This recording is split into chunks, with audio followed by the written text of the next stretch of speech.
बहुत समय पहले की बात है कि रामपुर नामी गांव में रेखा, एक विधवा गरीब औरत, अपनी 5 बेटियों के साथ एक छोटी सी झोपड़ी में रहती थी।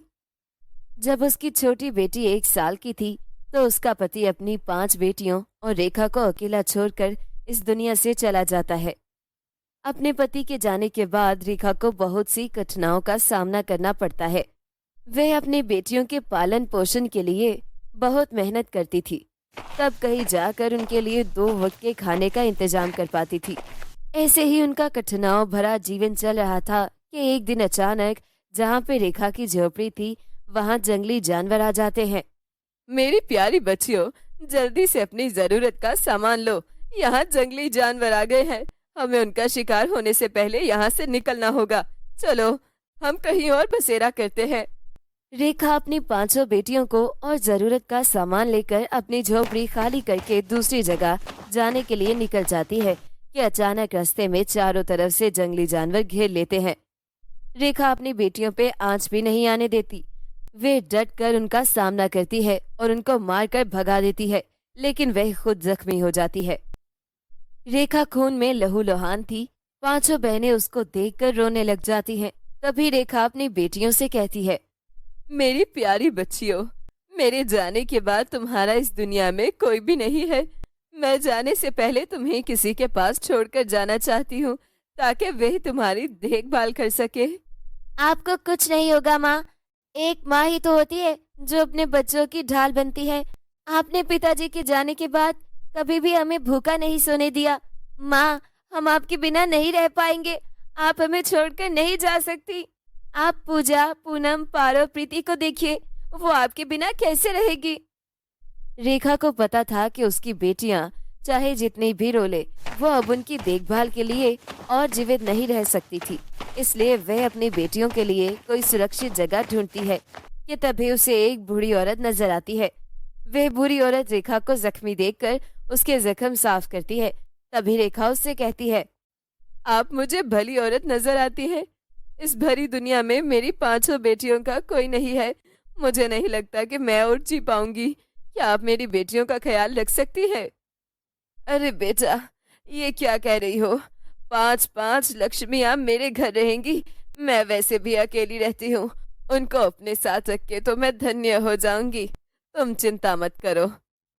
वह औरत रेखा से वादा कर लेती है और रेखा अपनी बेटियों को उस औरत के पास छोड़कर इस दुनिया से चली जाती है। शाम को 5 बहनें खाना खाने बैठती हैं तो खाना बहुत कम था। ये क्या, आधी रोटी, वो भी सूखी हुई? आपने तो माँ से वादा किया था कि आप हमारा ख्याल रखोगी। आधी रोटी दी, वो भी सूखी हुई। हम आपको एक बात अच्छी तरह बता दें, हमारी माँ गरीब जरूर थी, लेकिन उसने कभी हमें भूखा सोने नहीं दिया। तुम हमें पहले ही दिन इतना कम खाना दे रही हो, आगे का पालन पोषण पता नहीं कैसे करोगी। पता नहीं माँ हमें इस गरीब बुढ़िया के पास छोड़कर क्यों चली गई। प्यारी बच्चियों, मैं समझ सकती हूँ कि तुम्हें भूख लगी होगी, लेकिन आज इतना ही खाना है। आज थोड़ा खाना खाकर गुजारा कर लो। कल मैं तुम्हें पेट भरकर खाना खिलाऊंगी। ये तो मैंने बस अपने लिए ही बनाया था, और मैं अपना पालन पोषण करने के लिए एक जमींदार के यहाँ काम करती हूँ। उससे उधार ले लूंगी। आज तुम लोग इसमें ही गुजारा कर लो। अरे पुष्पा माँ, आप परेशान क्यों होती है? आपको परेशान होने की जरूरत नहीं है। पूनम, पूजा, पारो, प्रीति, बदतमीजी करने की जरूरत नहीं है। हमें क्या माँ ने यही सिखाया है? हमें तो इनका धन्यवाद करना चाहिए। हमें सर छुपाने के लिए छत दी। आजकल कौन इस तरह किसी के बारे में सोचता है। 5 बहनें थोड़ा थोड़ा खाना खाकर और पानी पीकर सो जाती हैं। ऐसे ही समय बीत रहा था। पूर्णिमा पुष्पा के साथ काम में हाथ बटा देती थी, लेकिन वे चारों बहनें तो बस खेलने कूदने में लगी रहती थी। एक दिन पूनम और प्रीति का जन्मदिन आने वाला था। पूनम पुष्पा से कहती है, कल हमारा जन्मदिन है, क्या आप हमें हमारे जन्मदिन पे गाउन दिलवा सकती है? आपने हमें वैसे भी कब से कपड़े नहीं दिलवाए। हमारी माँ हमें हर जन्मदिन पर कपड़े दिलवाती थी। हाँ बेटा, कल तुम्हारा जन्मदिन है, ये तो बहुत अच्छी बात है। पूर्णिमा बेटा, कल घर को अच्छे से सजा देना। मैं जमींदार से पैसे उधार लेके केक और कपड़े ले आऊंगी। बूढ़ी औरत पैसे उधार लेकर आ रही होती है कि उसका एक्सीडेंट हो जाता है और उसे हॉस्पिटल जाना पड़ता है और उसके सारे पैसे इलाज में लग जाते हैं। वे जब घर आती है तो पूर्णिमा कहती है, ये आपको क्या हो गया? अरे बेटा, मैं काम करके वापस आ रही थी। मैंने तो पैसे भी उधार लिए थे और मेरा एक्सीडेंट हो गया। मुझे माफ कर दो। अब तो लगता है कि काम पे भी ना जा पाऊंगी। पता नहीं अब मैं तुम्हारा पालन पोषण कैसे करूंगी। माँ को भी ये गरीब औरत ही मिली थी। काश हमें किसी अमीर घर में दे जाती। पुष्पा माँ, आप परेशान ना हो, अब हम काम करेंगे। हमारी गलती है कि हम कुछ नहीं करती और आपको काम पे भेज देती है। पूर्णिमा अपनी बहनों को लेकर काम पे चली जाती है। जमींदार उनको खेत में काम पे लगा देता है। पूर्णिमा काम करना शुरू कर देती है, लेकिन बाकी 4 बहनें आराम से बैठ जाती हैं। अरे, तुम लोग इतने आराम से क्यों बैठी हो? पता नहीं कि हमें जमींदार के पैसे वापस करने हैं और उसने हमें बस 4 दिन का ही वक्त दिया है। वे चारों काम करना नहीं चाहती थी और काम से बचने के लिए वे बेहोश होने का ड्रामा करती है। पूर्णिमा ये देखकर घबरा जाती है और उनको घर भेज देती है और खुद खेत में काम करती रहती है। उसको काम करते 5 दिन हो जाते हैं। एक दिन वे काम से वापस आ रही होती है कि उसे एक हिरन नजर आता है। वे जख्मी होता है। वे उसे अपने साथ घर ले आती है। उसकी बहन एक गुस्सा होती है। दीदी, इसमें से कितनी बदबू आ रही है। आप इसे वापस छोड़ के आओ जहाँ से लेके आई हो।